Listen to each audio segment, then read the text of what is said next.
Scams happen all the time, but there's a new one going around that's threatening someone's life, this time in the form of a text.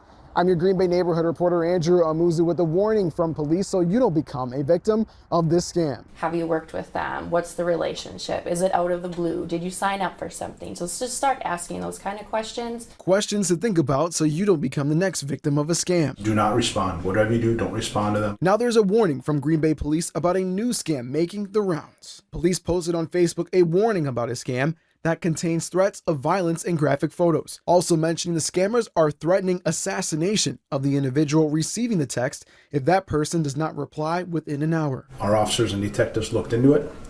We determined that it was a scam and there was no viable threat related to it. Captain of the Investigative Division Jeff Brester says scams can sometimes be hard to track, but usually they are resolved swiftly. Scammers try to scare the victims into giving them the information as soon as they can because they don't want the victims to call the police because then they know the police are going to tell them it's a scam. Credit card scams are the most frequent fraud reports, surpassing 25,000 reports in just the first quarter of 2023, according to Forbes. Green Bay police warn that prime scamming season, however, is approaching. And with the holidays coming up, scams will be more frequent. Capital Credit Union Senior Vice President of Member Services Danielle Craning talks about red flags you need to know so you won't become a victim. A lot of times people get messages that's out of the blue.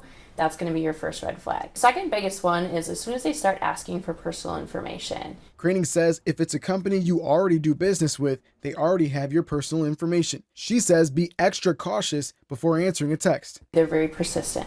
They're very much like, we need to do this. There's a time frame. Let's turn around. If you think you've been targeted by a scam and want to file a report with police, we have a link available right now on NBC.com. In Green Bay, Andrew Amuzu, NBC 26.